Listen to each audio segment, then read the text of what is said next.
Back in 2010, I wrote an article on my website at paulkirtley.co.uk called Essential Wilderness Equipment, 7 Items I Never Leave Home Without. And that's been a perennially popular article. There's nearly 200 comments on that article on my site, and that's from, back in the day when people used to leave comments. People don't seem to do that so much anymore, but the point is, this is still a popular article. I know from the figures on the back of my website that that's still very popular. And people ask, has anything changed? Do you still use that equipment? So what I've got here are the current equivalent in 2025 of those 7 items. And it's basically still the same setup, but there are some things that have changed. Also, I'm going to add some more items into this, which I think really complement. That was one of the things I asked people to do in reading that article. I said, maybe make it up to 10. What 3 extra items would you add? So when I'm going through this first 7 here, maybe you can be thinking, what items would I add to this? But I'm also going to add a couple more as well, and maybe make it up to about 12. So you can have a think about what you would take. Now, first things to say, this is not a survival kit. I am not building a survival kit. I am building a kit of useful stuff that will be useful in many different situations. Also, I am thinking about what I always pack, not what I only pack. And there's a big difference there. There's lots of conversation in the comments in that article, and it's worth reading through because it does give you different perspectives on what other people prioritize and what other people find important. But the key thing is that you are not saying this is only the things I'm ever going to take. This is a survival kit. This is stuff I'm only ever going to use in an emergency. This is equipment that I use day to day, that on a trip, on wilderness trips, but also when I'm just teaching here in the woods. These are things that I typically have with me. It's rare that these items or an equivalent are not with me. And the equivalent thing is important as well, because we're going to specify the equipment that we take on a trip, on a camp, on a journey, based on what we expect to be doing and what we expect to happen on that trip. But this is my baseline kit, and we can vary from there. Okay, so first off, in the center, all right, I have a water bottle, a litre Nalgene these days, and I have a Snow Peak 700 Trek 700, I think it's called, titanium mug. I'll put links to all of these things below in the description. Some of them might be Amazon affiliate links. Doesn't cost you any more to click on those, but I make a little bit of commission if you do buy anything through those links. And I am not trying to sell you anything here. I am being pestered by some people to explain what kit I carry. Has anything changed based on that article that I wrote 15 years ago? I have no interest in selling you equipment. I've got no connection to any of these companies. I'm not sponsored by anybody, and this is all just stuff that I am free to choose. I'm free to, not being sponsored, not being doing product placements. I am not an influencer. I'm not being sent stuff for free to put in my videos and make you want to buy it. I am an outdoor instructor. I'm a wilderness guide. I'm someone who uses this stuff, and this is the stuff that I found most useful that I use, and I'm sharing that with you, and hopefully you find that valuable. Titanium mug, okay, super lightweight. I mean, this is no much heavier than a Starbucks coffee paper mug or something. It's so lightweight and it's durable. You can put it on the fire or near the fire, which is great. Combine that with a Nalgene, fantastic. Now I'll add something in here straight away because it is pretty much something that I always carry when I've got these 2 things, and that's this Snow Peak spoon with a little bit of paracord in it, with the central strands pulled out, so it's thin enough that it just slides in between the bottle and the mug, and it's all nice and snug there, and that makes a nice little unit. Whether that counts as another thing, I'll leave that for you to decide, but that's the little unit that I like to take as my base case drinks. Now, might I add another bottle to that? Yes. Might I add a Grail filter to that? Yes, but those are options that might get added. This is the core case, the central kit that always gets taken.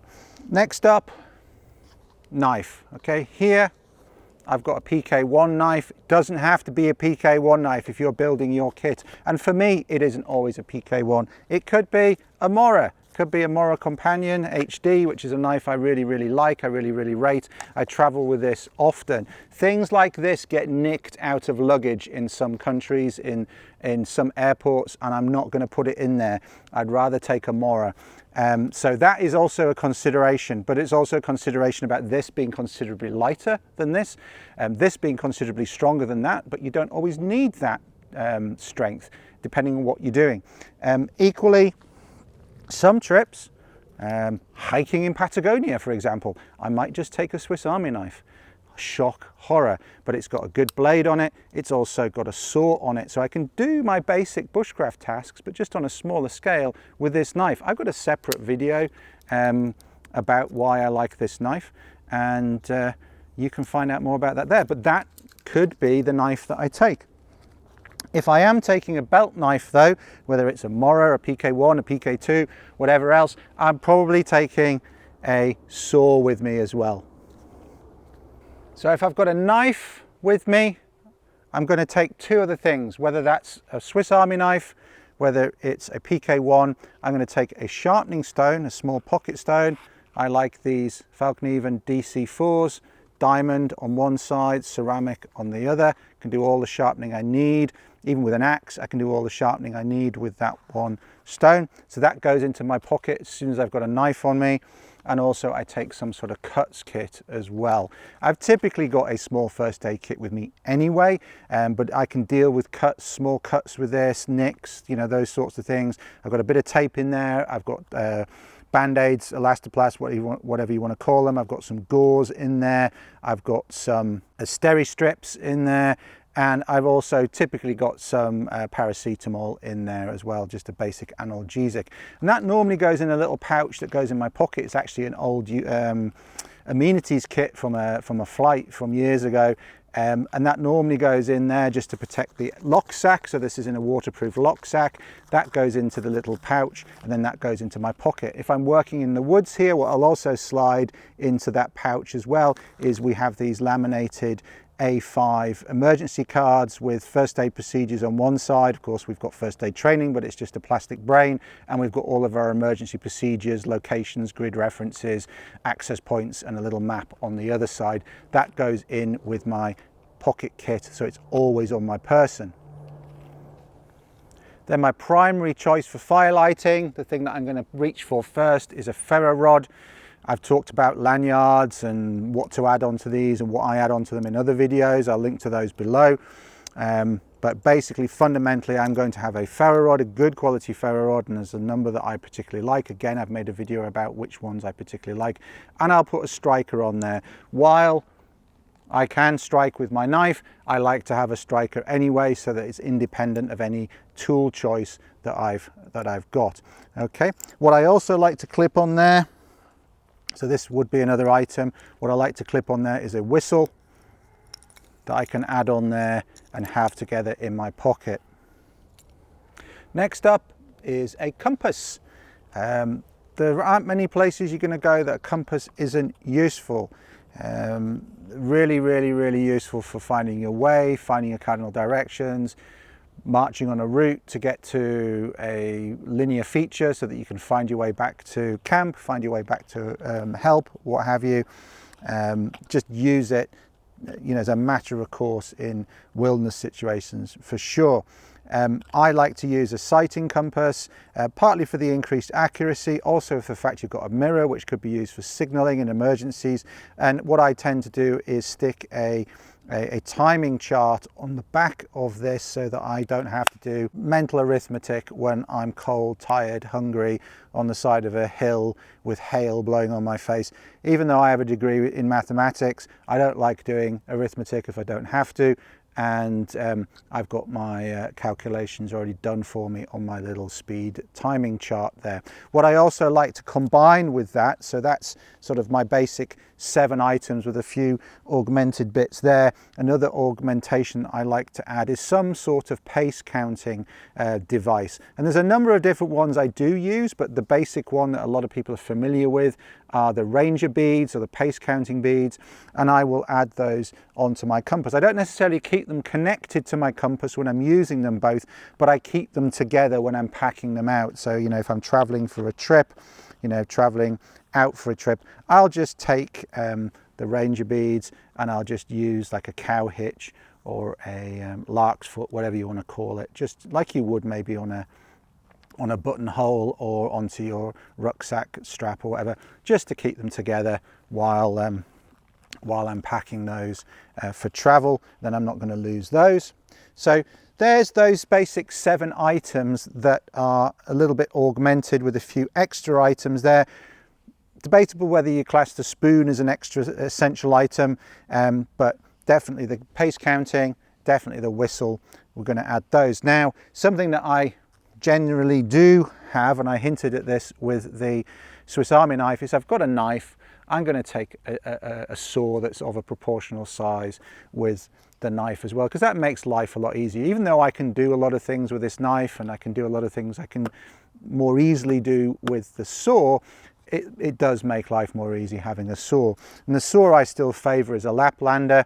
I'll probably make a video about why, because I get a lot of grief from silky fanboys about why I'm not using a silky.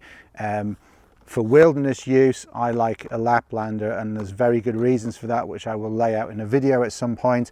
I do own silky saws and I do use silky saws, but I don't use them in wilderness situations where I really need to rely on the blade not breaking.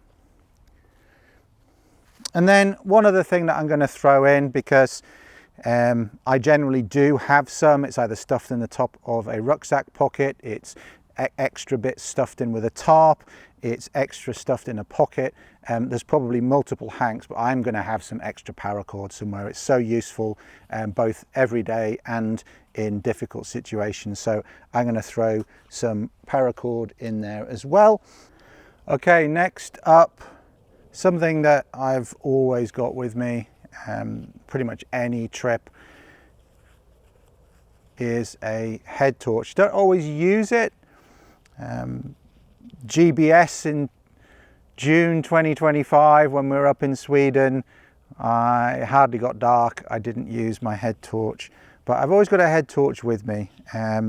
Always got some sort of illumination with me, and it's normally a headlamp, a head torch these days. I've been using the Surefire Minimus torch for years and years and years. It's metal, it's solid, it's reliable. If I wasn't using this one, I'd find something similar that's available today. Takes 1 lithium battery. I normally take some spare lithium batteries with me as well. Really good. So I will add that in. And then one more item that I'm going to add that I'm pretty much always going to have, particularly living where I do in the UK, but also the places that I travel, is some form of suitable waterproof jacket. Now here I've got a Swazi tar, which I use is my default jacket when I'm out in the woods here in the UK, when I'm teaching courses. I also wear it on canoe trips. It's great around camp in the pouring rain. You can be out for hours and hours in the rain in this. It's not great for hiking. It gets warm, frankly, for me. I like things with pit zips and a bit more ventilation for hiking. It's also not what I use for winter cold trips. I've done a separate video about the smock that I use. So I'm not saying that I always take this everywhere, but I always take some form of shell layer with me. Even in relatively arid spots, you know, you can have quite cold mornings, you can have a bit of a cool breeze come in, you can have a cool breeze coming in the evenings around the campfire. Having some form of shell layer that goes on around the outside to keep the cool off, keep all that warm air, even just with a thin thermal layer. You know, a cool breeze will take that warm air away from you and make you feel a lot cooler. Having some sort of shell layer just to keep you warm in that sense is important. And then of course, if you're going to go somewhere where you're likely to get precipitation, then having something that's waterproof as a shell layer, it becomes very important. It's really important to keep your core warm and dry. Cold, wet and wind in combination are what are going to give rise to hypothermia, and hypothermia is one of the biggest risks in the outdoors. So I'm not saying this is the only kit that I'm taking, but this is kit that I always take in some form. This is not the jacket I always take, but I pretty much always take a jacket, and this is representative, and it's often one that I do have. These are not the cutting tools, the knife and the saw that I always take. This is not necessarily the knife I'm going to have, but I normally have a knife. As I say, sometimes my knife and saw combo might be just a Swiss Army knife, but I'm going to think about what are the demands on my equipment, how much weight can I carry, how much weight can I get on a plane, is it necessary for me to have certain things. But I'm always going to have the best tool for the job if I can, and there's always going to be some form of knife and saw there typically in my kit. So these are the items. Let's count them up. So we've got the jacket there as 1, 2, 3, 4, 5, 6, 7, 8, 9, 10, 11, 12, 13, not including the spoon, but including the whistle, 14 including the spoon. So that's kind of doubled from those 7 essential items, but it's centered on those same 7 essential items that I talked about back in 2010. It's still the same core 7 items, or maybe there's been some substitutions, mainly for weight or just improvement of equipment. But fundamentally it's the same 7 at the core, and then there's a few things to augment those core 7. And then I think in terms of adding a few extra items, the addition of those extra items really adds a lot of utility and protection and functionality. I'd love to hear what you have to say, whether this is something that chimes with you, if your core kit's very different to this, if you change a few things for what I've got here for other things. Remember, this isn't the only things you're allowed to take ever. These are just the core things that I find that I take time and time and time and time again, and it's rare for me to leave out in some form. As I say, just again to reiterate, it's not always this jacket, it's not always this knife, but in some form these are the items that I'm going to have with me, and it's rare for me not to have some representation of these items in my kit. Of course, I'm going to have other items for different types of trips, whether I'm running courses here in the UK, whether I'm undertaking a canoe trip in Scotland, whether I'm undertaking a canoe trip in Canada, whether I'm doing a winter trip in Canada, or whether I'm doing something in Australia or Southern Africa. But fundamentally the core kit here doesn't change much for me wherever I go. I'd be really interested for you to leave a comment below. Let me know what is the same for you, what's different for where you are. If you've got different priorities, be interesting to hear as well. Let me know in the comments below. And if you want to learn a little bit more about the 3 ferro rods that I really value, if you've not seen that video before, then check out that video here where I run through the 3 brands of ferro rods that I really like. And remember, I've got no connection to any of these brands. This is just stuff that I've found works, and I hope this gives you some good ideas too. Take care.